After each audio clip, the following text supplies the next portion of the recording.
Hyderabad పంజాగుట్టలో drugs వినియోగిస్తున్న ఒకే కాలేజీకి చెందిన 5 విద్యార్థులని పోలీసులు అరెస్టు చేశారు.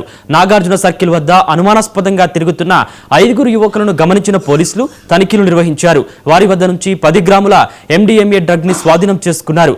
ఈ క్రమంలో వారు డ్రగ్స్ వినియోగిస్తున్నట్లు గుర్తించారు.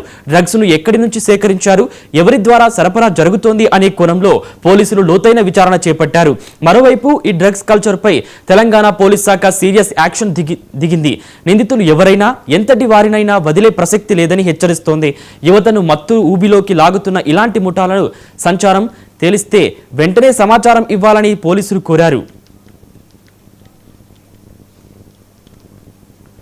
ఇక దీనిపై మరింత సమాచారం మా స్పెషల్ కరెస్పాండెంట్ తేజ ఫోన్ ద్వారా అందిస్తారు. తేజ, చెప్పండి. నవీన్, మొత్తంగా ఈ డ్రగ్స్ వినియోగం అనేటువంటిది చాలా ఎక్కువగా అయిపోయింది. ప్రత్యేకించి హైదరాబాద్ నగరంలో చాలా ఎక్కువ అయిపోయింది. అవంశమో తెలియని యువత కూడా ఈ డ్రగ్స్ బారిన పడుతున్నారు అనేటువంటిది చాలా ప్రధానంగానే చెప్పొచ్చు. ఎందుకంటే ఈ రోజు తాజాగా మనకు అందుతున్నటువంటి సమాచారం ప్రకారం ఇది హైదరాబాద్ పంజాగుట్ట ఈ నాగార్జున సర్కిల్ పరిధిలో ఒక 5 విద్యార్థులు ఒకే కాలేజీకి సంబంధించినటువంటి విద్యార్థులుగా కూడా పోలీసులు అయితే గుర్తించారు. వారంతా ఒకే కాలేజీలో ఒకే చదువుతున్నట్లుగా కూడా గుర్తించారు. వారంతా కూడా కొంత అనుమానాస్పద స్థితిలో, అక్కడ కొంత హోస్ట్ లేనటువంటి స్థితిలో చాలా సహజానికి భిన్నంగా ప్రవర్తిస్తుండటంతో అక్కడ అనుమానం వచ్చినటువంటి పోలీసులు వారిని అదుపులోకి తీసుకున్నారు. 5 అదుపులోకి తీసుకొని విచారించగా వారి దగ్గర MDMA 10 గ్రాములు దొరికినట్లుగా కూడా ఇప్పటికే పోలీసులు గుర్తించారు. అసలు వీరంతా కూడా ఇంత చిన్న వయసులోనే ఈ విధంగా డ్రగ్స్ అసలు వీరికి ఎవరి నుంచి సప్లై అయింది, ఎక్కడి నుంచి వచ్చింది, ఏ విధంగా వచ్చింది, ఎవరి దగ్గర కొనుగోలు చేశారు, ఎవరిచ్చారు అనేటువంటి స్థాయిలో అయితే మాత్రం, అంటే వీటన్నిటిపైన అయితే పోలీసులు అయితే వారిని అదుపులోకి తీసుకొని దర్యాప్తు అయితే చేస్తున్నారు. కానీ కాలేజీ విద్యార్థులు కూడా ఈ విధంగా ఈ డ్రగ్స్ వినియోగం పెరిగిపోవటం,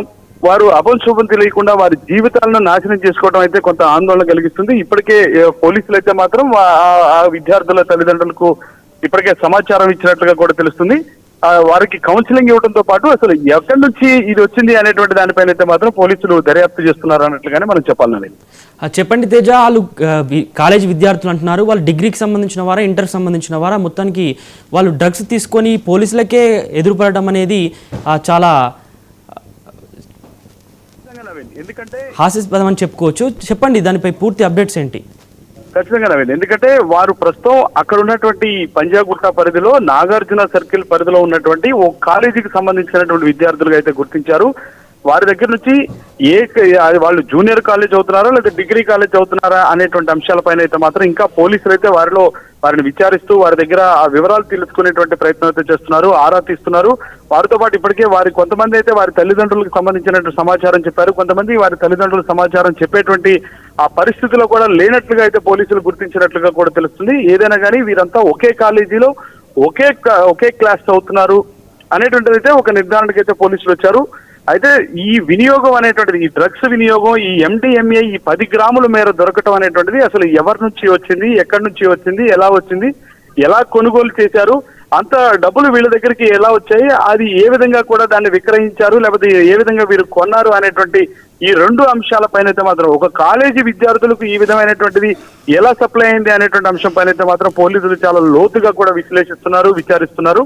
ఏదైనా కానీ మరి కాసేపట్లో అయితే వారి తల్లిదండ్రులు కూడా ఇక్కడికి పోలీస్ స్టేషన్ కి చేరుకున్న తర్వాత ప్రస్తుతం వారైతే ఇటు పంజాగుట్ట పోలీస్ స్టేషన్ లో పోలీసులు అదుపులోనే 5 విద్యార్థులు ఉన్నారు. వారి తల్లిదండ్రులు కూడా వచ్చిన తర్వాత పూర్తి సమాచారం వస్తుంది అనేటువంటిది అయితే మాత్రం మనం చెప్పొచ్చు Naveen. Okay, thank you Teja.